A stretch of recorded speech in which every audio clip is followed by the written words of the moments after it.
ಆತ್ಮೀಯ ವಿದ್ಯಾರ್ಥಿಗಳೇ, ಕೌರವೇಂದ್ರನ ಕೊಂದೆ ನೀನು ಪದ್ಯದ 4ನೆಯ ಭಾಗಕ್ಕೆ ತಮ್ಮೆಲ್ಲರಿಗೂ ಆತ್ಮೀಯವಾದ ಸ್ವಾಗತವನ್ನು ಕೋರ್ತಾ, ಈ ಪದ್ಯದಲ್ಲಿರುವ ಅಲಂಕಾರವನ್ನು ಸಮನ್ವಯಗೊಳಿಸುವಂತಹ ವಿಧಾನವನ್ನು ನಾವು ಇಂದಿನ ತರಗತಿಯಲ್ಲಿ ತಿಳಿದುಕೊಳ್ಳೋಣ. ವಿದ್ಯಾರ್ಥಿಗಳೇ, ಇಂದಿನ ತರಗತಿಯ ಕಲಿಕಾಂಶಗಳೆಂದರೆ ಅಲಂಕಾರದ ಅರ್ಥ, ಅಲಂಕಾರದ ವಿಧಗಳು, ರೂಪಕ ಅಲಂಕಾರದ ಸಮನ್ವಯ. ಅಲಂಕಾರ ಅಂದ್ರೇನು ಅಂತ ಫಸ್ಟ್ ತಿಳ್ಕೊಳ್ಳೋಣ. ಅಲಂಕಾರವೆಂದರೆ ಸೌಂದರ್ಯವನ್ನು ಹೆಚ್ಚಿಸುವ ಸಾಧನ. ಮಾನವ ತನ್ನ ದೇಹದ ಸೌಂದರ್ಯವನ್ನು ಹೆಚ್ಚಿಸುವ ಸಲುವಾಗಿ ಅಲಂಕಾರ ಮಾಡಿಕೊಳ್ಳುವಂತೆ ತಾನು ಆಡುವ ಮಾತಿಗೂ ರಚಿಸುವ ಸಾಹಿತ್ಯಕ್ಕೂ ಅಲಂಕಾರವನ್ನು ಮಾಡುತ್ತಾನೆ. ಅಂದರೆ ಪದ್ಯದ ಸಾಲಿನ ಸೌಂದರ್ಯವನ್ನು ಹೆಚ್ಚಿಸುವಂತಹ ಪದಗಳು ಹಾಗೂ ವಾಕ್ಯದ ಅರ್ಥವೇ ಅಲಂಕಾರ. ಈ ಅಲಂಕಾರದ ವಿಧಗಳು. ಅಲಂಕಾರವನ್ನು ಮುಖ್ಯವಾಗಿ ಶಬ್ದಾಲಂಕಾರ ಮತ್ತು ಅರ್ಥಾಲಂಕಾರ ಎಂದು 2 ಪ್ರಕಾರಗಳಾಗಿ ವಿಭಾಗಿಸಲಾಗಿದೆ. ಶಬ್ದಾಲಂಕಾರ ಎಂದರೆ ವಾಕ್ಯದಲ್ಲಿ ಬರುವ ಶಬ್ದಗಳು ಮುಖ್ಯವಾಗಿದ್ದರೆ ಅದನ್ನು ಶಬ್ದಾಲಂಕಾರ ಎಂತಲೂ, ಅಲಂಕಾರದ ವಾಕ್ಯದಲ್ಲಿ ಬರುವಂತಹ ಅರ್ಥವೇ ಪ್ರಧಾನವಾಗಿದ್ದರೆ ಅದನ್ನು ಅರ್ಥಾಲಂಕಾರವೆಂತಲೂ ಕರೆಯುತ್ತೇವೆ. ಶಬ್ದಾಲಂಕಾರಗಳಲ್ಲಿ ಅನುಪ್ರಾಸ, ಯಮಕ, ಚಿತ್ರಕವಿತ್ವ ಎಂಬ 3 ಪ್ರಭೇದಗಳಿದ್ದು, ಅರ್ಥಾಲಂಕಾರದಲ್ಲಿ 100 ಅಲಂಕಾರಗಳಿವೆ. ಆದರೆ ಪ್ರೌಢಶಾಲಾ ವಿದ್ಯಾರ್ಥಿಗಳಿಗೆ ಅಧ್ಯಯನದ ದೃಷ್ಟಿಯಿಂದ ಕೇವಲ 6 ಅಲಂಕಾರಗಳನ್ನು ಮಾತ್ರ ನೀಡಲಾಗಿದೆ. ಅವುಗಳಲ್ಲಿ ಮೊದಲನೇದು ಉಪಮಾಲಂಕಾರ. ಉಪಮಾ ಅಲಂಕಾರವೆಂದರೆ ಸಮಾನ ಸಾದೃಶ್ಯವುಳ್ಳ 2 ವಸ್ತುಗಳ ನಡುವೆ ಪರಸ್ಪರ ಹೋಲಿಕೆಯನ್ನು ಮಾಡುವಂಥದ್ದು. ಎರಡನೇದು ರೂಪಕಾಲಂಕಾರ ಎಂದರೆ ಉಪಮೇಯ ಉಪಮಾನಗಳ ನಡುವೆ ಅಭೇದ ಕಲ್ಪನೆಯನ್ನು ಹೇಳುವಂಥದ್ದು. ದೃಷ್ಟಾಂತ ಅಲಂಕಾರವೆಂದರೆ 2 ಬೇರೆ ಬೇರೆ ವಾಕ್ಯಗಳಲ್ಲಿ ಅರ್ಥ ಸಾದೃಶ್ಯದಿಂದ ಬಿಂಬ ಪ್ರತಿಬಿಂಬ ಭಾವವು ತೋರುವಂತಿದ್ದರೆ ಅದನ್ನು ದೃಷ್ಟಾಂತ ಅಲಂಕಾರ ಎಂದು ಕರೆಯುತ್ತೇವೆ. ಹಾಗೆಯೇ ಉತ್ಪ್ರೇಕ್ಷೆ ಅಲಂಕಾರ ಎಂದರೆ ಉಪಮೇಯವಾದ ವಸ್ತುವನ್ನು ಅಥವಾ ಸನ್ನಿವೇಶವನ್ನು ಉಪಮಾನವಾದ ವಸ್ತುವನ್ನಾಗಿ ಅಥವಾ ಸನ್ನಿವೇಶವನ್ನಾಗಿ ಕಲ್ಪಿಸಿ ಹೇಳುವುದೇ ಉತ್ಪ್ರೇಕ್ಷೆ ಅಲಂಕಾರ. ಒಂದು ಪದವು ಒಂದಕ್ಕಿಂತ ಹೆಚ್ಚು ಅರ್ಥವನ್ನು ಕೊಡುವಂತಿದ್ದರೆ ಅಂತಹ ಪದಕ್ಕೆ ಶ್ಲೇಷ ಪದ ಎಂದು ಹೆಸರು. ಇಂತಹ ಶ್ಲೇಷಾರ್ಥಗಳನ್ನು ನೀಡಬಲ್ಲ ಪದಗಳಿರುವ ಅಲಂಕಾರವನ್ನು ಶ್ಲೇಷಾಲಂಕಾರ ಎಂದು ಕರೆಯುತ್ತಾರೆ. ಒಂದು ವಿಶೇಷ ವಾಕ್ಯವನ್ನು ಸಾಮಾನ್ಯ ವಾಕ್ಯದಿಂದ ಅಥವಾ ಸಾಮಾನ್ಯ ವಾಕ್ಯವನ್ನು ವಿಶೇಷ ವಾಕ್ಯದಿಂದ ಸಮರ್ಥನೆ ಮಾಡುವುದೇ ಅರ್ಥಾಂತರನ್ಯಾಸ ಅಲಂಕಾರ ಎನಿಸುತ್ತದೆ. ಹೀಗೆ 6 ಅಲಂಕಾರಗಳಿದ್ದು, ಅವುಗಳಲ್ಲಿ ಇಂದಿನ ತರಗತಿಯಲ್ಲಿ ರೂಪಕ ಅಲಂಕಾರವನ್ನು ಸಮನ್ವಯ ಮಾಡುವುದು ಹೇಗೆ ಎಂಬುದನ್ನು ತಿಳಿದುಕೊಳ್ಳೋಣ. ರೂಪಕ ಅಲಂಕಾರ. ಶಾಲೆಗೆ ಈ ವಿದ್ಯಾರ್ಥಿಯೊಂದು ರತ್ನ, ಮನೆಯೇ ಧರ್ಮಾಶ್ರಮ. ಈ ಮೇಲಿನ 2 ವಾಕ್ಯಗಳು ರೂಪಕ ಅಲಂಕಾರಕ್ಕೆ ಉದಾಹರಣೆಗಳಾಗಿವೆ. ಮೊದಲನೆಯ ವಾಕ್ಯದಲ್ಲಿ ವಿದ್ಯಾರ್ಥಿ ಎಂಬುದು ಉಪಮೇಯ, ರತ್ನ ಎಂಬುದು ಉಪಮಾನ. ಎರಡನೆಯ ವಾಕ್ಯದಲ್ಲಿ ಮನೆ ಎಂಬುದು ಉಪಮೇಯ, ಧರ್ಮ ಎಂಬುದು ಉಪಮಾನ.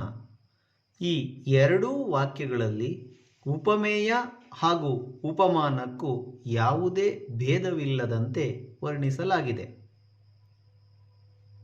ಸೂತ್ರ: ಉಪಮೇಯ ಉಪಮಾನಗಳು ಎರಡೂ ಒಂದೇ ಎಂದು ಭೇದವಿಲ್ಲದಂತೆ ಹೇಳುವ ಅಲಂಕಾರವೇ ರೂಪಕ ಅಲಂಕಾರ. ಉಪಮೇಯ: ಉಪಮೇಯ ಎಂದರೆ ವರ್ಣ್ಯ ವಸ್ತು. ಅಂದರೆ ಕವಿ ಯಾವ ವಸ್ತುಗಳನ್ನು ವರ್ಣನೆ ಮಾಡಲು ತೆಗೆದುಕೊಳ್ಳುತ್ತಾನೋ ಅದೇ ವರ್ಣ್ಯ ವಸ್ತು, ಅಂದರೆ ಉಪಮೇಯ. ಇನ್ನು ಉಪಮಾನವೆಂದರೆ ಅವರ್ಣ್ಯ ವಸ್ತು. ಅಂದರೆ ಕವಿ ಮಾನವನ್ನಾಗಿ ಯಾವ ವಸ್ತುವನ್ನು ಮಾನವನ್ನಾಗಿ ಅಥವಾ ಆಧಾರವನ್ನಾಗಿ ಇತರೆ ವಸ್ತುವನ್ನು ವರ್ಣಿಸಲು ಇಟ್ಟುಕೊಳ್ಳುತ್ತಾನೋ ಅದನ್ನು ಉಪಮಾನ ಎಂದು ಕರೆಯುತ್ತೇವೆ. ರೂಪಕ ಅಲಂಕಾರದ ಸಮನ್ವಯ. ಉದಾಹರಣೆಯನ್ನು ನೋಡುವುದಾದರೆ, ಉದಾಹರಣೆ 1: ಮಾರಿಗೌತಣವಾಯಿತು ನಾಳಿನ ಭಾರತವು. ಈ ವಾಕ್ಯವನ್ನು ನಾವು ಗಮನಿಸಿದರೆ ಎರಡು ಅಂಶಗಳು ಸ್ಪಷ್ಟವಾಗ್ತವೆ. ಮಾರಿಗೆ ಔತಣ, ಇನ್ನೊಂದು ನಾಳಿನ ಭಾರತ. ನೋಡಿ ವಿದ್ಯಾರ್ಥಿಗಳೇ, ಇದನ್ನು ನೋಡಿದ ತಕ್ಷಣ ನಮಗೆ ರೂಪಕ ಅಲಂಕಾರ ಅನ್ನೋದು ಗೊತ್ತಾಗುತ್ತೆ. ಎರಡೇ ಅಂಶಗಳಿಲ್ಲಿ, ಇಲ್ಲಿ ಹೋಲಿಕೆ ಆಗಲಿ ಅಥವಾ ಬಿಂಬ ಪ್ರತಿಬಿಂಬ ಆಗಲಿ ಉತ್ಪ್ರೇಕ್ಷೆ ಆಗಲಿ ಯಾವುದೂ ಕೂಡ ಇಲ್ಲ. ಮಾರಿಗೌತಣ, ನಾಳಿನ ಭಾರತ ಇವೆರಡು ಒಂದೇ ಅನ್ನೋದು ನಮಗೆ ಕಾಣಿಸ್ತಾ ಇದೆ. ಲಕ್ಷಣ: ರೂಪಕ ಅಲಂಕಾರವು ಹೇಗೆ ರೂಪಕ ಅಲಂಕಾರ ಇದು ಅನ್ನೋದು ಗೊತ್ತಾಗುತ್ತೆ ಅಂದರೆ, ರೂಪಕ ಅಲಂಕಾರವು ಉಪಮೇಯ ಮತ್ತು ಉಪಮಾನಗಳ ನಡುವೆ ಅಭೇದತೆಯನ್ನು ಹೇಳುವುದು. ಉಪಮೇಯ ಇಲ್ಲಿ ನಾಳಿನ ಭಾರತ ಯುದ್ಧ, ಉಪಮಾನ ಮಾರಿಗೆ ಔತಣ. ಸಮನ್ವಯ: ಉಪಮೇಯವಾದ ನಾಳಿನ ಭಾರತದ ಯುದ್ಧವನ್ನು ಉಪಮಾನವಾದ ಮಾರಿಗೆ ಔತಣ ನೀಡುವುದಕ್ಕೆ ಅಭೇದವಾಗಿ ವರ್ಣಿಸಲಾಗಿದೆ. ಆದ್ದರಿಂದ ಇದು ರೂಪಕ ಅಲಂಕಾರವಾಗಿದೆ. ಉದಾಹರಣೆ 2: ಸೀತೆಯ ಮುಖಕಮಲ ಅರಳಿತು. ಸೀತೆಯ ಮುಖ, ಇನ್ನೊಂದು ಕಮಲ. ಅಲಂಕಾರ ರೂಪಕ ಅಲಂಕಾರ.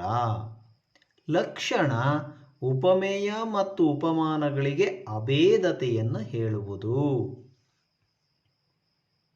ಉಪಮೇಯ ಸೀತೆಯ ಮುಖ, ಉಪಮಾನ ಕಮಲ.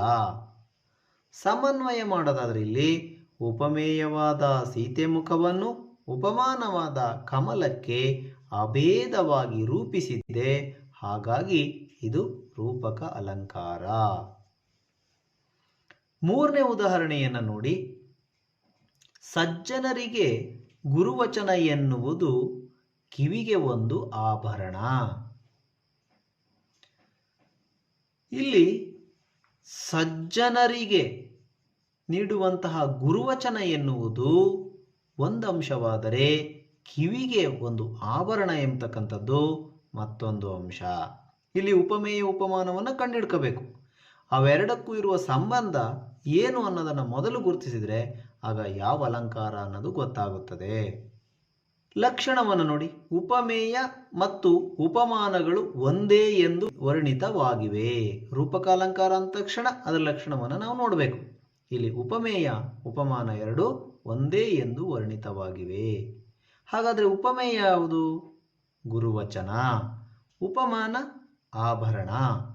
ಸೊ ಸಮನ್ವಯ ಉಪಮೇಯವಾದ ಗುರುವಚನಕ್ಕೂ ಉಪಮಾನವಾದ ಆಭರಣಕ್ಕೂ ಅಭೇದವಾಗಿ ರೂಪಿಸಿ ವರ್ಣಿಸಿರುವುದರಿಂದ ಇದು ರೂಪಕ ಅಲಂಕಾರ ಎನಿಸುತ್ತದೆ. ಉದಾಹರಣೆ 4 ಗಮನಿಸಿದರೆ, ಅಳ್ಳಿರಿಯುತ್ತಿಪ್ಪ ಎಮ್ಮ ಒಡಲ ಬೇಗೆಯ ಬೆಂಕಿ ಉರಿ ನಿನ್ನ ನಿರಿಯದೇ ಪೇಳು ವಿಶ್ವಾಮಿತ್ರ. ಇಲ್ಲಿ ಇದು ನೋಡಿದ ತಕ್ಷಣ ನಮಗೆ ರೂಪಕ ಅಲಂಕಾರ ಅಂತ ಗೊತ್ತಾಗುತ್ತದೆ. ಲಕ್ಷಣ ಉಪಮೇಯ ಮತ್ತು ಉಪಮಾನಗಳಿಗೆ ಅಭೇದತೆಯನ್ನು ಹೇಳುವುದು. ಆದ್ದರಿಂದ ಇದು ರೂಪಕ ಅಲಂಕಾರ. ಉಪಮೇಯ ಒಡಲಬೇಗೆ ಉಪಮಾನ ಬೆಂಕಿಯುರಿ.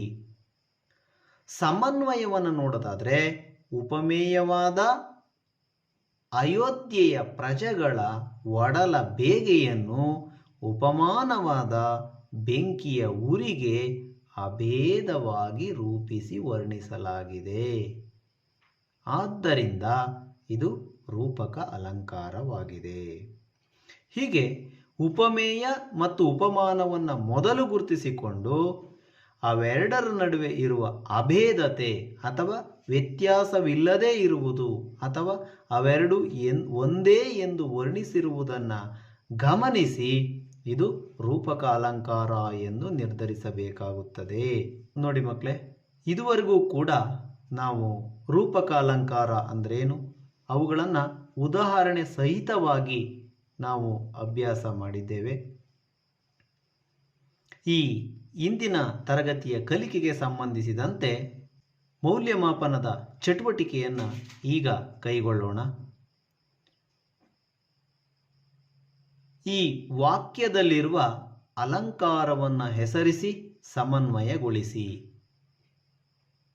ಒಂದನೆಯದು, ಶಾಲೆಗೆ ಈ ವಿದ್ಯಾರ್ಥಿಯೊಂದು ರತ್ನ. ಎರಡನೆಯದು, ಮನೆಯೇ ಧರ್ಮಾಶ್ರಮ. ಈ ಗೃಹ ಕಾರ್ಯವನ್ನು ಪೂರ್ಣಗೊಳಿಸಿಕೊಂಡು ಬನ್ನಿ. ವಿದ್ಯಾರ್ಥಿಗಳೇ, ಇಂದಿನ ತರಗತಿಯಲ್ಲಿ ನಾವು ರೂಪಕ ಅಲಂಕಾರದ ಅರ್ಥ, ರೂಪಕ ಅಲಂಕಾರಕ್ಕೆ ಉದಾಹರಣೆಗಳು ಹಾಗೂ ಆ ರೂಪಕ ಅಲಂಕಾರವನ್ನು ಹೇಗೆ ಸಮನ್ವಯಗೊಳಿಸುವುದು ಎಂಬ ವಿಚಾರಗಳನ್ನು ತಿಳಿದುಕೊಂಡೆವು. ಮುಂದಿನ ತರಗತಿಯಲ್ಲಿ ಭಾಮಿನಿ ಷಟ್ಪದಿಗೆ ಪ್ರಸ್ತಾರವನ್ನು ಹಾಕುವ ವಿಧಾನವನ್ನು ತಿಳಿದುಕೊಳ್ಳೋಣ. ಧನ್ಯವಾದಗಳು.